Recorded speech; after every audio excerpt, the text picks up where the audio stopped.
The Boys, episode 6 of season 2. This show just keeps surprising me in weird and great ways. I really do enjoy what this is doing. And this episode, I think, really showed me what they're doing this season, where we're leading up. I'm going to say for the finale, just because we got 2 episodes left. There's only 2 episodes left this season. And it feels like we're gearing up towards an action-packed finale that feels like we're going to have a bunch of soups fighting each other for different reasons on different sides of a board.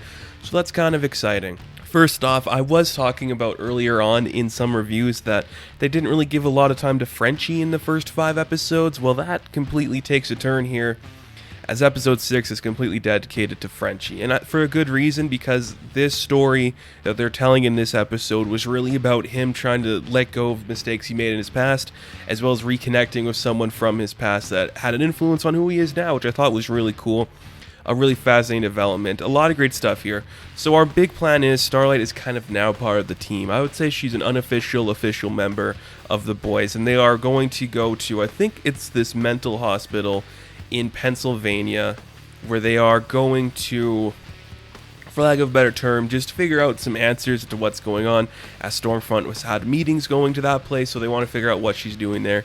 So our team goes there. Everyone's back. Kamiko's back. Frenchie's back. Our whole team is back, ready to go into action, and they're going to break into this hospital. It's something Grove. Is it Sage Grove? I think it's called Sage Grove, where they're about to go. So they got a plan. Frenchie, Melk, and Kamiko are going to go in and get some information, while Billy, Starlight, and Huey are going to stay back and keep watch. And you're starting to see some of the tensions rising. Kamiko still trying to figure out how to be herself. I like that she's got that knuckle, what do you call that? A brass knuckle thing.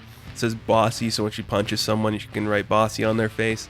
That's really cool. I really do like Kamiko. She's doing some great stuff here. It's just been a really fun time with her, and I like it.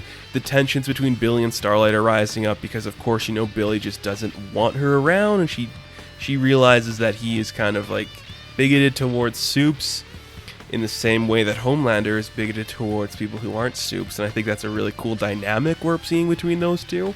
Very enjoyable, very fun stuff, and just I love that dynamic because Huey's just kind of caught in the middle, the two people he wants to save more than anybody. They hate each other. I really love it. So a big part of this episode too was once we get inside this hospital, we learn a few things. First off, there are a lot of people with superpowers in here. Vought is partially doing experiments on these people, as we learn later on from a character we'll get to in a bit. But we learn that Vought is experimenting on these people with powers so they can figure out how to control and harness it to kind of create their own army. Basic criminal stuff, which, yeah, I enjoy that. I think that's pretty obvious. Really cool, interesting angle they're taking there. But you'll never guess who works in this hospital. That's right. It's Shawn Ashmore. You guys know him from the X-Men movies where he played Iceman. Now he is literally going the opposite end of that spectrum, and he's playing a fire character known as Lamplighter, a member of the Seven who retired before Starlight took over. Wow, that is...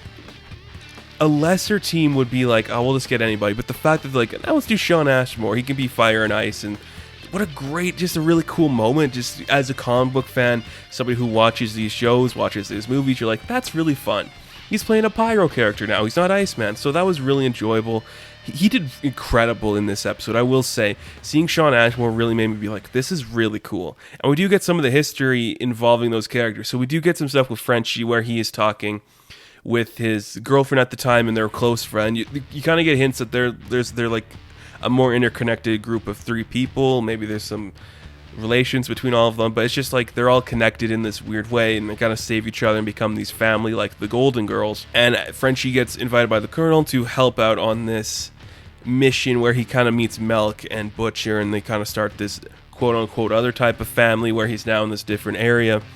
But they blackmail Lamplighter into planting and becoming a spy for them. But things turn bad quickly when Frenchie's old family, one of his friend Jay, has an overdose and he has to leave, trailing Lamplighter to figure out what's going on there. And that's how we realize what happens, that Lamplighter accidentally killed the Colonel's grandkids. And that's why he is kind of considered to be bad among them. But you do a lot of this character that you're he made a mistake. There's a great moment with him and Frenchie where they're just talking yeah, no one's going to torture ourselves more than we've already tortured ourselves. We don't want to let go of this guilt. I love it because you could have easily just made Lamplighter a douchebag.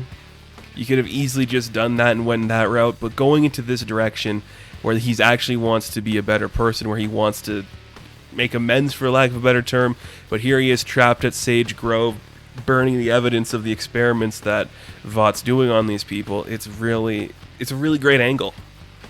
I think a lesser team would have made him somebody who's a douchebag, but I think this is really cool. And it was really just nice to see a Soup who's kind of nice, even if he made a mistake that he's living with the rest of his life. He's not a bad guy, and I really did like that. And we gotta talk about this before we get into some other stuff, but we get love sausage. These motherfuckers put love sausage in here. We see it. We see that sausage of love. That is literally something I never thought I would see on television. I am beyond ecstatic for that. Wow. It's just, wow. Cool. I'm happy about that. So as that's going on, Billy, Starlight, and Huey are kind of attacked while they're staking out the place. And we do get some more. We see Stormfront kind of leaving. She knows who Lamplighter is, but that's not a big deal. There's a breakout that happens. That's like the main thing that is responsible here, because Lamplighter accidentally burns down a door. It's really super powerful. Soup breaks in and like frees everybody.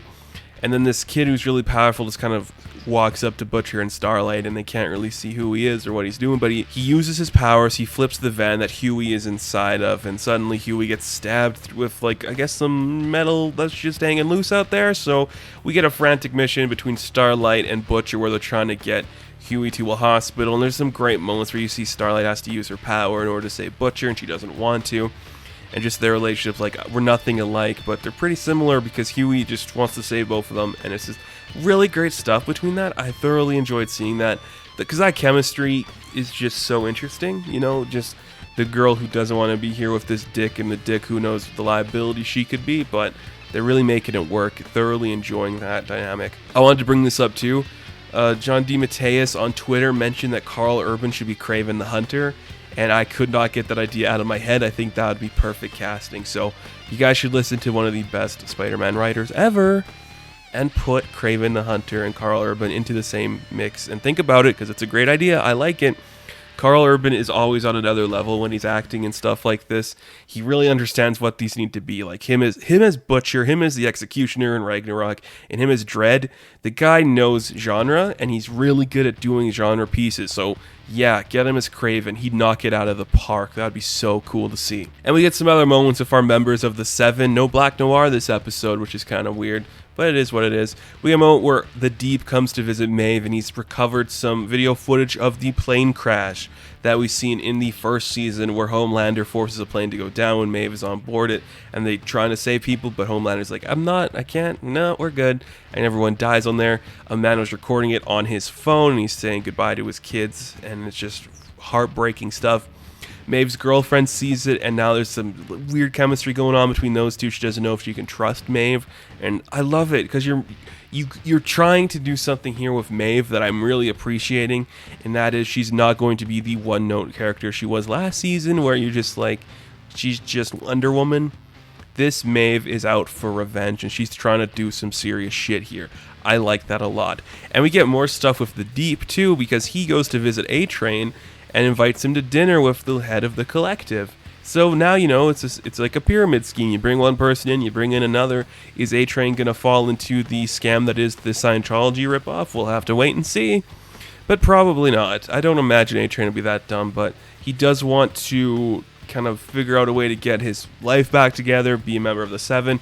So I do like that we're kind of setting up for this angle that it's going to be Maeve, the Deep, potentially A-Train, going against Homelander and Stormfront, maybe Black Noir, where it's going to be the Seven versus the Seven, and Starlight's going to be with the boys. I think that's a really cool and interesting dynamic we're about to see. And just some great stuff. Homelander and Stormfront are hooking up again, just having fun in public, killing people for no reason. And I love that Stormfront just kind of leaves him, and Homelander's just trying to figure out how not to be a jealous, worrying guy. And it's just such a great moment where he's just like staring at these flowers he bought for her, like, do I keep them? Do I give them to her? I don't know what to do. Instead, he just burns his trailer. Because, of course, that's Homelander just overreacting. It's great.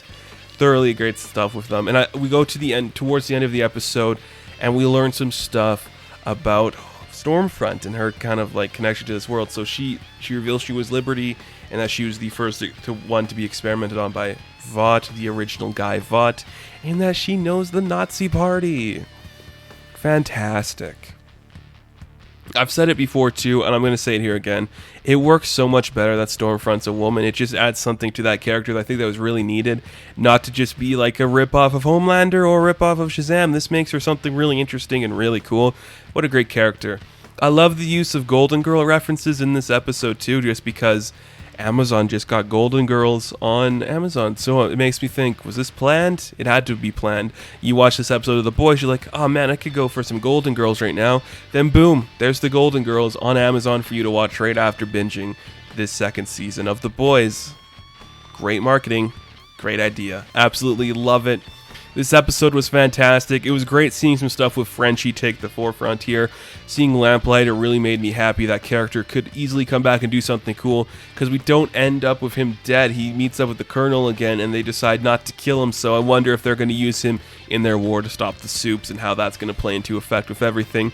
Now that Stormfront knows who he is, I wonder what that relationship's going to be like going forward. Very exciting stuff. Just a lot of fun. A nice moment where Butcher and Starlight are just standing over Huey, and they're just like, oh, look at our little guy.